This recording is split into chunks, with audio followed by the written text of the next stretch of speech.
Russia has invaded Ukraine. I mean, this is a violent and aggressive act that shatters the international rule of law. And the idea of sitting around a table with Vladimir Putin, who the United States are already in the position of calling out war crimes in Ukraine, for me, is a step too far. We've been making very clear statements and representations about our very strong concerns about the involvement of Russia in the G20 this year. We want the Indonesian G20 to be a great success. We want it to focus particularly on the challenges of our region. So I think we need to have people in the room that aren't invading other countries.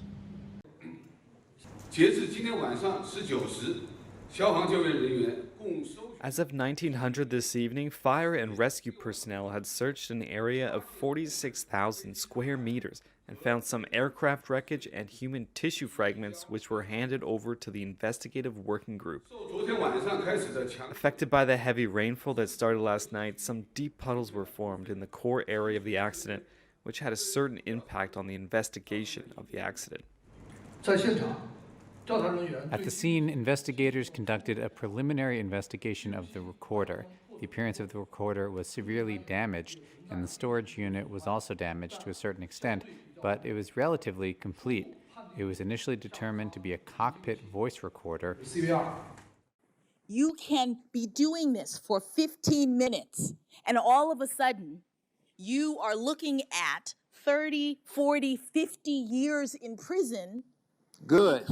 Good. I understand. Absolutely good. I hope you are. Good. Allow her to finish, please. Republicans resumed their attacks on Supreme Court nominee Ketanji Brown Jackson on Wednesday, and despite their assurances to the contrary, Day 3 of her confirmation hearing turned into a bit of a spectacle, most notably when Senator Lindsey Graham repeatedly accused her of not handing out harsh sentences to those convicted of child pornography. So you don't think that's a bad thing? I think that's a horrible thing. That's not what the witness said, and she should be allowed to answer this question once and for all. Senator, every person in all of these charts and documents, I sent to jail because I know how serious this crime is. Democratic Judiciary Committee Chairman Dick Durbin capped the whole exchange by noting that Congress has the power to legislate sentencing guidelines. She is currently not an outlier in sentencing. 70% of the federal judges face the same dilemma and wonder why Congress has failed to act and when it will act. This is our fault? Partially it is, Senator. To be honest with you, it is. Later, under hostile questioning from her former Harvard Law School classmate Senator Ted Cruz, Jackson said that if confirmed, she would recuse herself from a major upcoming Supreme Court case challenging an affirmative action policy Harvard uses because she serves on its board of overseers. That is my plan, Senator. Okay. Jackson, who since last year has served as a federal appellate judge after 8 years as a federal district judge, had remained unflappable and calm, but by late Wednesday appeared frustrated by the repeated line of questioning about her sentencing of child pornography convicts. So was Democrat Cory Booker, who blasted his Republican colleagues. People that will sit up here and try to pull out from cases and try to put themselves in a position where they're the defenders of our children. To a person who has children,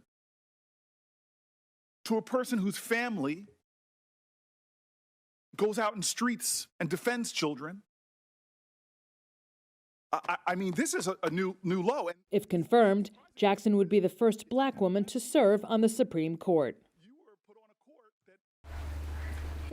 16-year-old Kadia stayed up all night, excited for her first day at school, after 7 months at home in Afghanistan's capital, Kabul. But on Wednesday, she returned to her home in disappointment, after the Taliban suddenly ordered girls' high schools to stay shut. The school's assistant manager arrived and she was crying. She took the microphone and said that she can't speak. We were all surprised as to why she didn't want to speak on such a happy day and why she was crying instead of welcoming us. Then she told us to leave the school because the officials haven't allowed girls to come to school. The Taliban postponed the reopening of schools for girls because of a technical issue and a lack of standardised uniforms for students around the country. That's according to Suhail Shaheen, a senior Taliban member based in Doha. Since the Taliban took over control in August, the international community has made the education of girls a key demand for any future recognition of their rule.